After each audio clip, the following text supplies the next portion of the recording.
தோற்றத்தில் சிறியதாகவும் தோன்றிய பின் பெரியதாகவும் விளங்கும் எம் தூய தெரேசாவின் கார்மல் சபையின் நிறுவனர் அன்னை எலிஸ்வா 1831 ஆண்டு அக்டோபர் 15 நாள் கேரளாவில் உள்ள வராப்பொலி உயர் மறை மாவட்டத்தின் ஓச்சந்துருத்து எனும் பங்கிலுள்ள கூனமாவு எனும் சிற்றூரில் வைப்புசேரி குடும்பத்தை சார்ந்த தொம்மன் மற்றும் தாண்டா தம்பதியினருக்கு ஒரு வரமாக வந்துதித்தார்.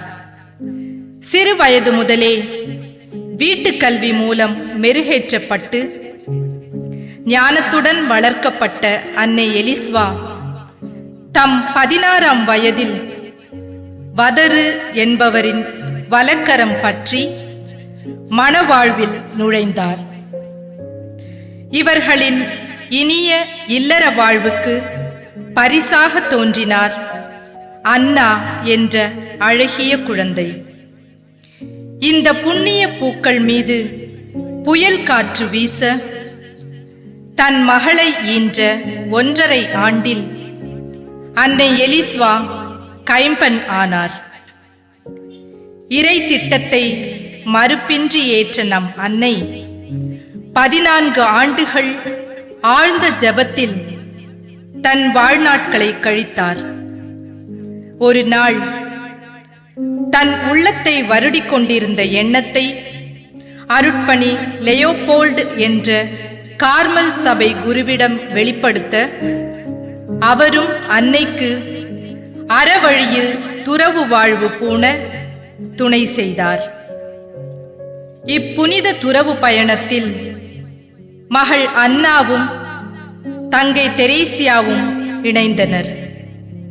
இவ்வாறு வராப்பொலி பேராயர் பெர்னார்டின் அனுமதியுடன் 1866 ஆண்டு பிப்ரவரி மாதம் 13 நாள் லெயோபோல்டு அடிகளார் உத்தரிய உடை அளித்து TOCD எனப்படும் பெண்களுக்கான பாதுகை அணியா கார்மல் 3ஆம் சபையின் உறுப்பினர்களாக இவர்களை அங்கீகரித்தார். இவ்வாறு உருவானதே கேரளாவில் பெண்களுக்கென தோன்றிய முதல் துறவற சபையான TOCD. துவக்க காலத்தில் அடைப்பட்ட கார்மல் சபையின் ஒழுங்கு நூலின் அடிப்படையில் வெளியுலக தொடர்பின்றி வாழ்ந்த இவர்கள் 1868 பேராயர் பெர்னார்டின் அறிவுரையை ஏற்று கல்வி பணியை துவங்கினர். பின்னர் மாணவியர் தங்கும் விடுதி, ஆதரவற்றோர் இல்லம் துவங்குதல் என்று இவர்களின் பிற மறைப்பணிகளும் வளர்ந்தது. 1890 ஆண்டு செப்டம்பர் 17 நாள் திருத்தந்தையின் ஆணைப்படி வராப்பொலி உயர் மறை மாவட்டத்தின் எல்லைகள் பிரிக்கப்பட்ட போது லத்தீன் மற்றும் சிரியன் மரபு சகோதரிகளும் TOCD சபையின் 2 கிளைகளாக பிரிந்தனர்.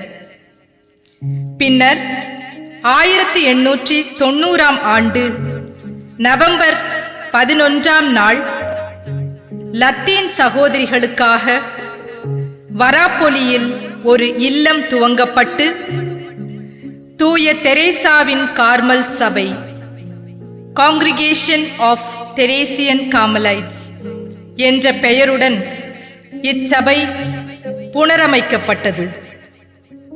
சகோதரிகள் கல்வி பணி, மருத்துவ பணி மற்றும் காலத்திற்கு ஏற்ற மறைப்பணிகளை பற்பல இடங்களில் செய்து வருகின்றனர். 1912 ஆண்டு ஜூலை 18 நாள் தனது சீரான ஓட்டத்தை நிறைவு செய்து அன்னை எலிஸ்வா தன் 82 வயதில் இறைவனில் ஐக்கியமானார்.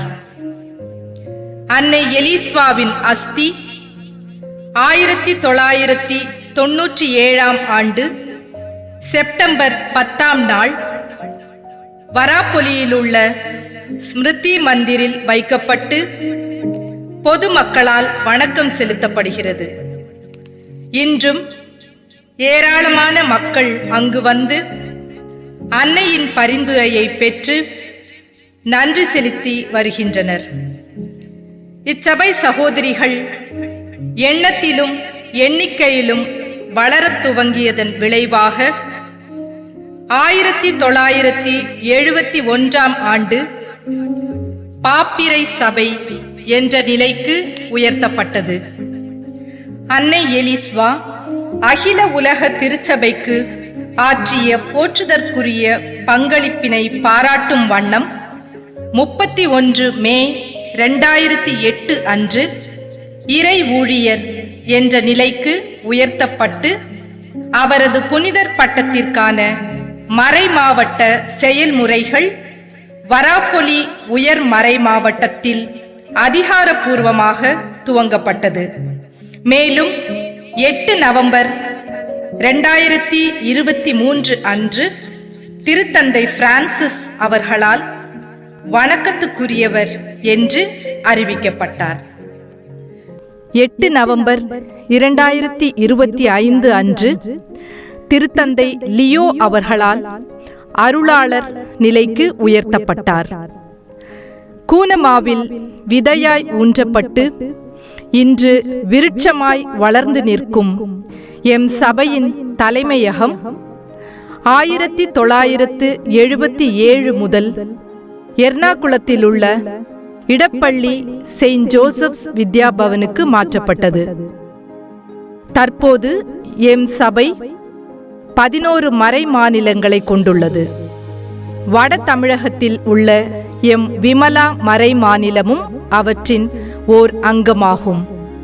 தமிழகத்தின் 8 மறை மாவட்டங்களில் எம் மறைமாநில சகோதரிகள் பணி செய்து வருகின்றனர். எமது சிடிசி சபையில் 1400க்கும் மேற்பட்ட சகோதரிகள் உலகமெங்கும் 78 மறை மாவட்டங்களில் 220 இல்லங்களில் பணி செய்து வருகின்றனர்.